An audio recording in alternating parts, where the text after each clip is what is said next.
One of the, if you like, innovations of the event that I'm about to discuss is that it's taking place here in Bombay, and NITI Aayog, which I've been privileged to lead since May of 2022 as Vice Chairman. As you know, Honorable Prime Minister is our Chairman. It has been one of our goals to try and expand NITI's footprint. NITI Aayog is sometimes referred to as the government's think tank, and it is very much the guidance of the Honorable Prime Minister that as part of the government's think tank, it is our responsibility and duty to keep in touch with the latest thinking. Now, you know that India is very proud of being at the cutting edge of technology and science, quantum computing, AI, etc. But as a social scientist, as an economist myself, I believe it is just as important for us to be known and interact with the leading currents in economic thinking as well. And that is what has shaped this event. We have been privileged to cooperate with the University of California at Berkeley, with which NITI Aayog has had a 5-year MOU, but also with the Indira Gandhi Institute, which is an institute of development research. And Dr. Basanta Pradhan, who I've known for a long time, was kind enough to insert what we wished to do into their biannual development conference. And so the conference was inaugurated yesterday. Today was just one day of 3 days, but a somewhat self-contained day, where the focus was on, the title of the conference was the Financing a Big Investment Push. What is the exact title? It's nowhere on these things. It's managing India's transitions, Right. the need for a big investment Big investment push. Okay.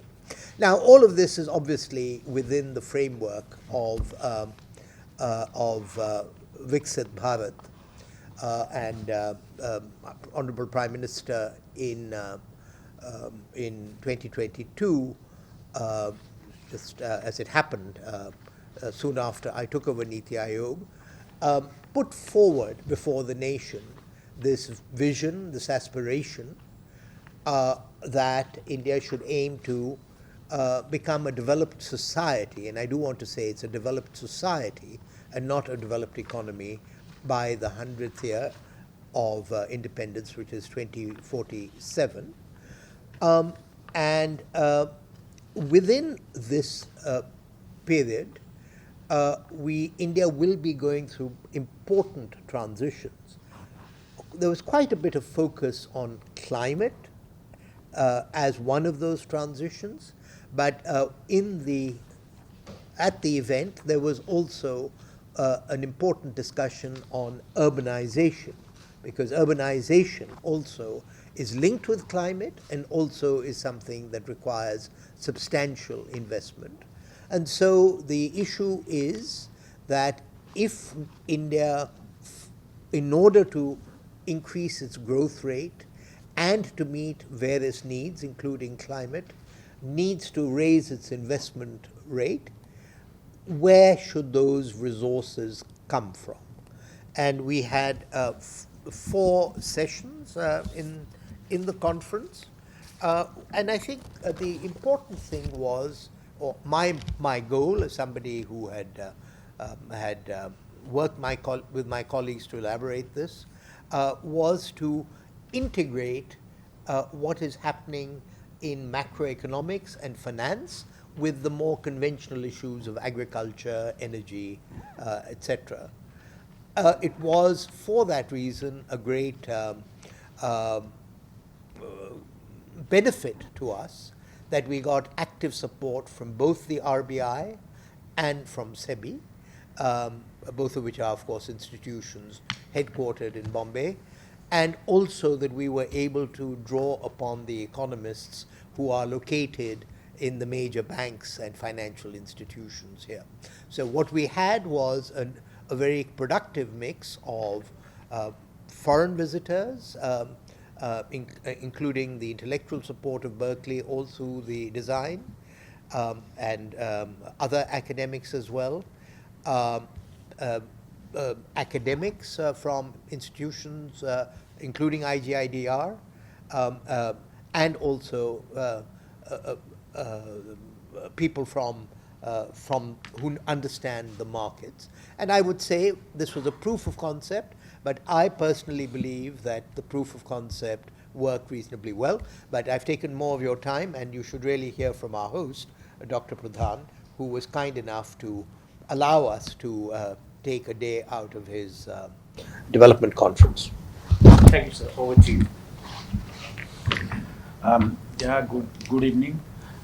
Actually, ours is, we do this biennial conference on development, as the name suggests, every 2 years. And this is our third one. And we do with different themes. And the theme this year is climate change.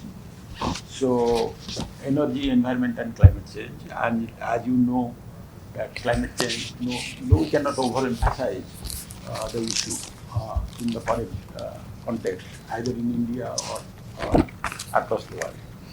So within this conference, it was supposed to be 2 days. Now we have 3 days, besides one, afternoon of inauguration.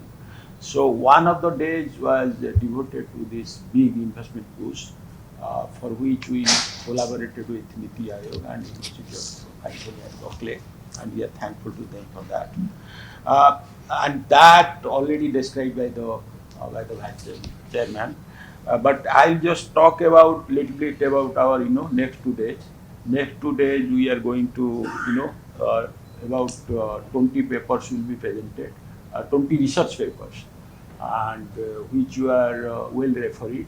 And those research papers will, focus only on the issues of environment, energy, and climate change. While the issue today was on big investment push, where to get finance. So, as we know, both finance and technology, they are very, very crucial for, restricting the temperature below 1.5 degree centigrade, which is the desired goal. And, the next 2 days, it will focus, besides on finance, it will focus also on technology, and also, how to use the natural environment to counter the climate change by, increasing the sink, which will absorb the, emissions, natural way from the environment. So with that, I'll stop and. And I just also wanted to thank both Basant and Suman for the involvement they've had in allowing us to help in addressing this issue for India, the transitions and how that will be financed, is a major challenge for the country. At UC Berkeley, we've long had an interest in India. We have a whole center that's focused on contemporary India. We've had a long collaboration focused on the energy transition that involves also Lawrence Berkeley Lab, with plans for how India can finance the energy transition component of this issue. We've also had the Memorandum of Understanding now for almost 5 years with NITI Aayog in order to help to provide what resources the university has and understandings to help Indians meet the challenges that they face. And it is for me to be here and to represent the university and understand more deeply what the constraints are and how we at the University of California can help India's in meeting this challenge, I think is a real opportunity. For India itself, given its size and its growth, the success of India in meeting the challenges of raising per capita incomes in a sustainable fashion will improve not only the livelihoods and well-being of India, but of the globe. And to that, University of California would be honored to make whatever minor contribution we can make. Namaskar to all of you. My name is Gaurav Navila. I'm from Suman. It's an online session. So my question is open to Suman and Rohan as well. So recently, we had an amendment in the Forest Conservation Act 2020. As the conference also talks about some climate change issues. And when the policies are made thinking in mind so that we can attract investments in an easier manner. So I would like to ask you, what has been the implementation of the conservation of the Forest Act 2023, and how the things have been easy in terms of developing a better infrastructure, keeping the environment in mind. So who will answer that? Well, I think that's a domestic issue that Basanta and I should probably take up. I cannot speak very specifically to the impact of the Act, but I can link it up to the theme of the conference, which is that it is a part of, and by the way, Dr. Pradhan should also mention that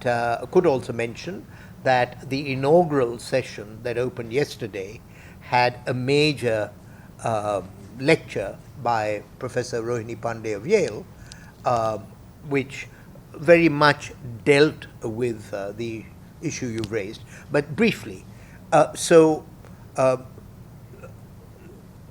India, in its nationally determined contributions, has talked about protecting a carbon sink, a lot of which is represented by its forests. I think a major change that happened at COP29 in Azerbaijan, in Baku, was the international agreement on what's called Article 6 of the Paris Agreement. And what we learned yesterday from the lecture that was given by Professor Pandey is that while it's still early days, it may in time become possible for the heavily forested states to seek to monetize the value of their forest resources and possibly therefore create incentives for them to contribute to a global public good by expanding their resources. I would imagine that the amendment of the Act was designed to was not only designed with climate change in mind, but was also designed to improve livelihoods in forests, because the earlier Forest Act was quite restrictive on commercial activities that could be undertaken by forest dwellers. But I'm just saying that where we are today and linking it up with climate change, there are fresh ideas and opportunities that might well attract foreign investment, not just domestic investment, to valuing our forests, what's called avoidance of climate change, and then also, if you like, removal of carbon by adding to forest plantations. Anything about the lecture? Yeah, actually, I want to say, I also cannot say how effective, this act is, but I have to say how useful it is, because I just want to compliment. That if you look at like how it is acting, across countries, like if you what they call additionality, that condition is not being satisfied if you leave it to the market, because there may be cheating, There may be, the cost difference may be high, like if you go for renewables, renewable cost is decreasing very fast due to, improvement in technology. Then the question arises, why shall I go to renewables? Why shall I go to increasing the carbon sink? I should invest that much of money in the renewables. But as the Vice Chairman told,